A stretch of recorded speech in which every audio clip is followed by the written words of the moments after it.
Hello and welcome. Today we are going to be talking about harnessing the power of storytelling for problem solving. Problem solving? Really? Isn't storytelling all about communication?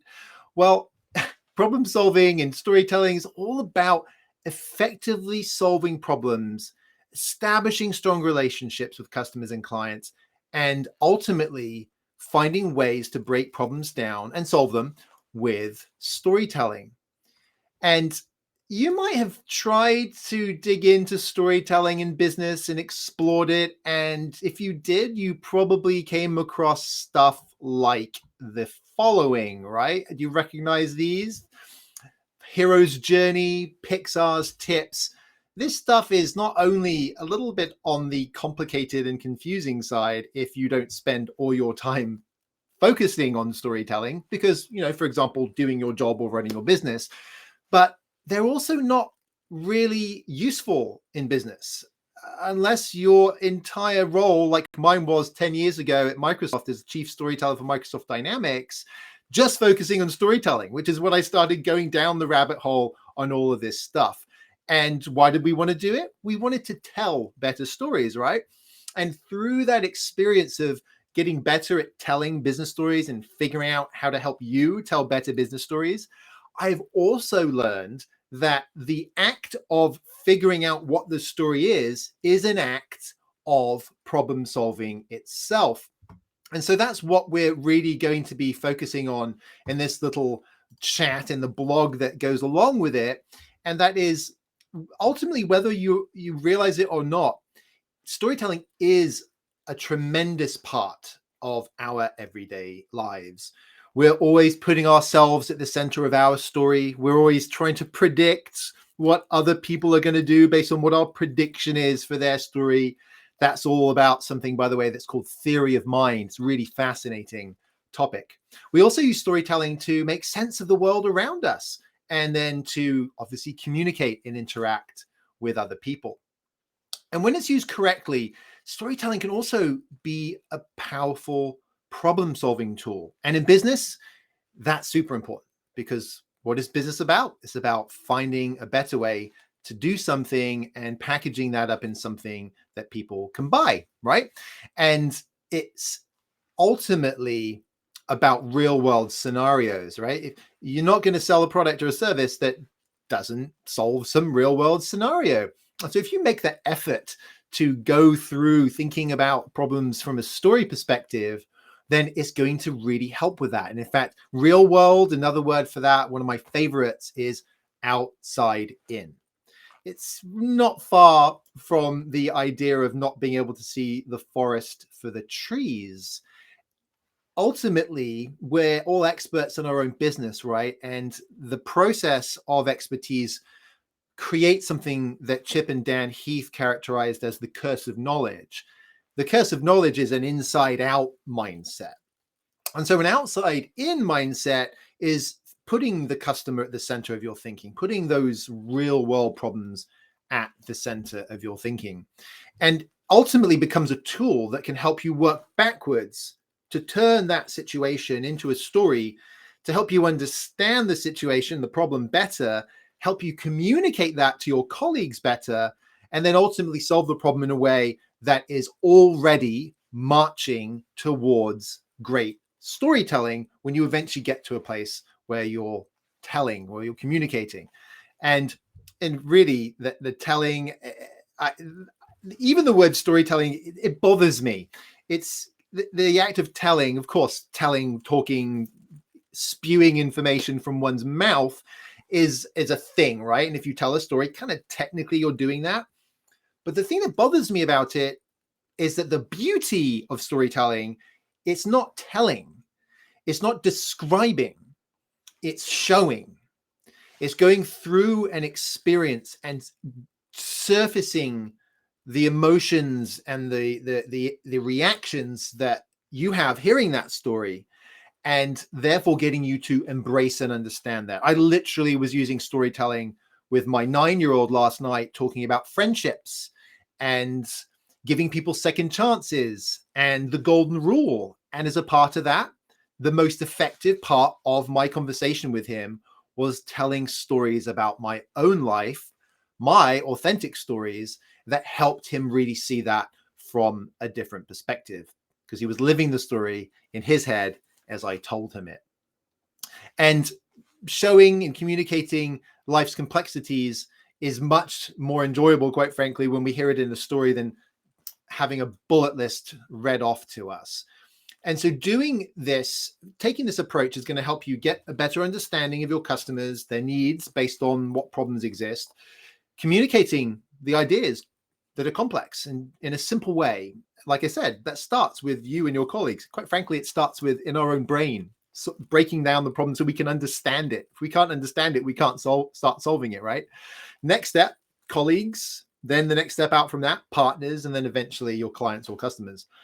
And of course, then when you get to any of those steps with another human being, is building rapport and establishing that trust, which we need to do with our colleagues and we need to do with our customers. To be honest, we need to do it with ourselves. We don't trust our own ideas. Are we going to be confident in marching forward with them? Probably not, right? So typically, when you think about solving a problem, building a product, coming up with a new business idea, it begins with the potential problem of a potential customer, right? Their pains, their wants, their desires, and their needs for a solution that ultimately solves those needs. And you can have a complicated framework for storytelling, right? We showed those. If we pop those back up here again, you could have that, or you could have something that's a little bit clearer, simpler, and based on what I like to call the iceberg approach, which is start with a tippy top that makes sense, is clear what it is, it's an iceberg, and then you go deeper and you understand the full breadth and depth of it. So the 3D framework is very much designed to do that. So if you think about a time that you've kind of were trying to do break a problem down, right? And you think about this, right? This 3D framework: desire, difficulty, denouement. So desire, what did you want, or did your customer want, or a potential customer? What do they want? What stands in the way of them getting that? And then ultimately, how could that not be untangled? Run that thought experiment, as Einstein used to say. And I love the idea of thought experiments. I just put ourselves in that story and explore it, right? And so this tool gives you that opportunity to do that. Take a moment and think about the last customer service call you had to make. I've had several recently. Maybe you were on the phone with an agent. Okay, maybe you started on Twitter, or maybe you went to a chat bot, but eventually you got to somebody on the phone. Did they appear to care? Did they listen to your story? They probably were probing on what was wrong, right? That's a big part of their job. Did they ask about the why? Did they seek to understand why this was important to you? Did they even appear to be empathizing or listening to why this is a problem for you? Generally, when we have to get to the point of speaking to somebody on the phone, it's pushing the envelope on our experience. We're frustrated. We want to solve it. This is standing in our way. It is a difficulty of us getting to whatever it is that we want. Often we've spent a lot of money on the thing that we're calling to get help on, right? I recently faced this exact issue when dealing with the automotive company Audi, which I used to be a massive fan of, so much so, even going to Le Mans 24-hour race at the turn of the century when the R8 first came out, and seeing the R8 dominate through the night at the 24-hour race. I was a big fan. We'd had many Audis in our family, and I was an influencer, quite frankly, to my friends and family, extended family, who also then would buy Audis. We bought an Audi e-tron back in 2019, and for 2 years dealt with, I literally logged 100 issues with that car. Often those issues repeated as well, but 100 issues that cropped up. 6 or 7 trips, I can't remember how many, it was somewhere in that region, to the dealer for bug squashing because they weren't doing over-the-air updates like Tesla or Ford do. In one incident was so severe that my wife was actually stranded in a dark and abandoned at that time of night car park in the middle of the night. She was helping with a school function in a college car park, and it was late, and she went to go back to the car to leave, and the car's charging cable wouldn't release, and she ended up having to get a ride back home. I was back home with the kids, with little kids, right? So you can hear that, you can feel this story, you can feel the frustration that my wife was going through, that I was going through, and it was an owner's nightmare. And Audi seemed to fail to understand how big a role that played in my story and my feelings around the brand, and quite frankly, the damage that story was doing to the perception of the Audi brand in my mind. And I share that story. I'm sharing it with you now. Stories are viral. I mean, how are you going to feel about buying an Audi with the thought that your loved ones could be stranded in a car park in the middle of the night, right? That effect spreads, and you may well even tell that story to somebody else, right? And that's what the viral aspect. If anything, stories are the original viral messaging. So looking at this example, it's clear that solving problems in business requires listening to the stories of customers experiencing issues. And by listening and understanding and respecting those stories, we as a business can then do something about it. In some ways, you could say the customer's always right. I don't know if that's always true, quite frankly, but the customer needs to be respected. And the best way to respect a customer is to listen to their story and to understand the why of the frustration that they're experiencing. And while our 3D framework is super simple and a great way to approach storytelling, you've probably also come across my 5 best friends and how: who, what, when, where, why, and how, right? Often cited as the elements of breaking down and explaining or exploring a problem. They're also key components of effective and engaging storytelling, right? Who was the story happening to? What was happening in the story? When did it happen? If what was a bad thing, what point, when did that thing happen? Where did it happen? What's the context, the environment? Why did it happen? And how did it happen? So that story of my wife being stranded, it was the who was my wife, was me, the children at home. What happened? The charging cable wouldn't come out of the car. Guess what? You can't get the charging cable out of an electric car. You can't drive it anywhere, right? When did it happen? It was late. It was dark. It was the middle of the night to all intents and purposes. Where was it? In an abandoned car park, for goodness sake. Does that paint a pretty picture?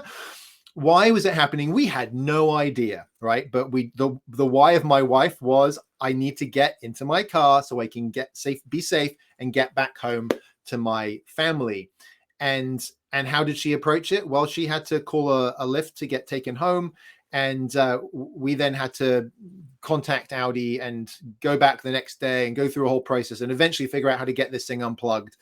Absolute nightmare, as you can imagine. So who, what, when, why, where, and how are often cited as being really useful, right? So for example, let's say you're launching some new software that's designed to help a business manage their finances, right?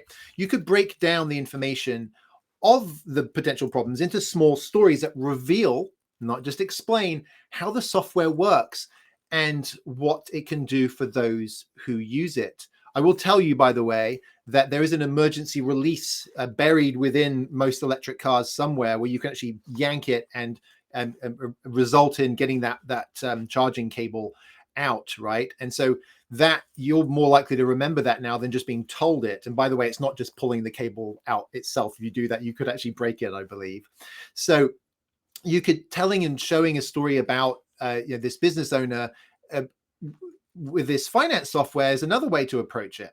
Maybe they were struggling to keep track of their expenses or the complexity of their expenses, or how the software helped them to get their finances under control. There's lots of stories you could tell here, and our friends when, who, and where will easily be understood as you continue in this direction.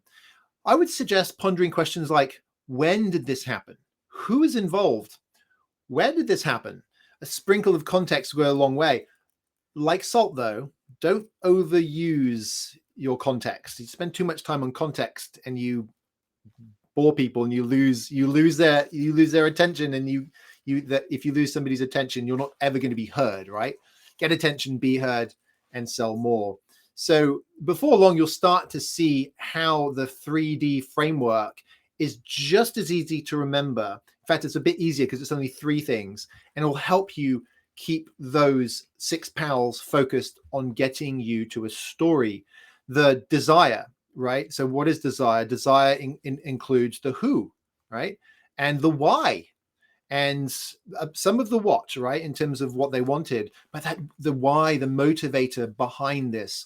And then the difficulty, there's the what was standing in the way, and how was that affecting the individual in your story that's at the center of the story, your customer, for example. And the denouement, which is a fancy French word which stands for the untangling of the knot, the approach that was used.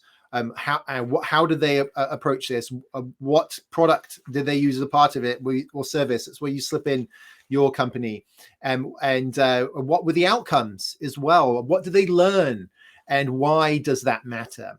And so you can see how those tools, the 6 best friends, can be useful from a storytelling perspective, but you also need to think about it in this flow of somebody wanting something, discovering something's in the way, and ultimately how they untangled that. How we untangled this was eventually we got rid of the car and no longer customers of Audi, right? And even though we had to replace that electric car with another electric car, we didn't go with the Audi brand.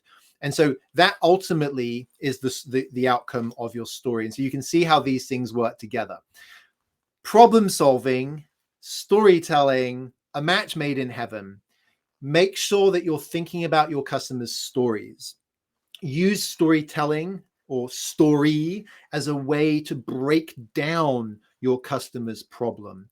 You can do that early on as a product development, as you're exploring products. You can do it to communicate internally about the features or the products that you're developing.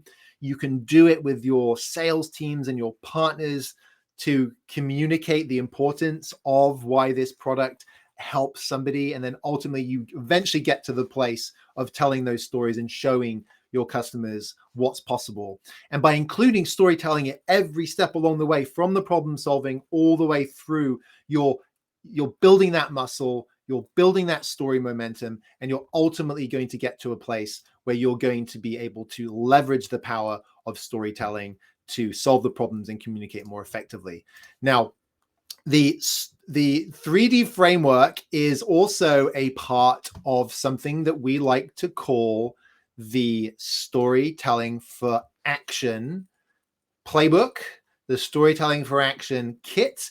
And this includes not just the 3D framework, but a couple of other key frameworks, the Story Meet methodology and the TRIP storytelling methodology. So the 3D story framework to help you tell stories or even break problems down, right? The Story Meet method enables you to then make sure you're bringing the right emotions and feelings into those stories. And the TRIP storytelling methodology helps you build that big picture story, that strategic narrative that all your stories will align to, and then align to each other, align to a business, create strong alignment that goes all the way through to the stories you're telling. And so all these things ultimately are included within the Storytelling for Action Playbook. Super exciting. You can actually sign up to be the first to hear about when our program goes live.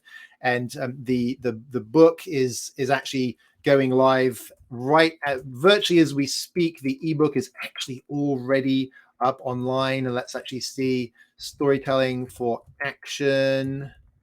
See if the print version's been approved by Amazon yet, and it's not quite. So you can get the Kindle version. I would actually really encourage you to get a paper copy, because it's a workbook. You sit down, get away from the computer screen, rest those eyes, and work on building your stories. So, but you can get updates on all of this by going to gonarrative.com/storytelling for action. And as a bonus, you'll also get our weekly storytelling tips and announcements of the various frameworks that we launch, and the blogs and all of that good stuff. So any questions that anybody has, always love to field questions. Let's go have a look and see if we got any in the chat here right now. If Matthew can find the actual chat button, there we go. Okay, so we talked about stories, but we didn't talk about heroes. Why is that? Well, a big part of what we espouse at Go Narrative is that storytelling isn't reserved for entertainment. Storytelling isn't about just about the hero's journey and Hollywood. Those are byproducts. They're artifacts of what story is. And storytelling is actually really going on in here, how we see the world, how we solve the problems, how we then communicate with those. And the fact it's so effective at getting attention and having us be heard, an industry formed out of it, an entertainment industry going back millennia, right? Started telling stories around the campfires, eventually verbal stories, written stories, and all the way to the crazy, amazing movies that we have nowadays. But that's a whole industry in of itself.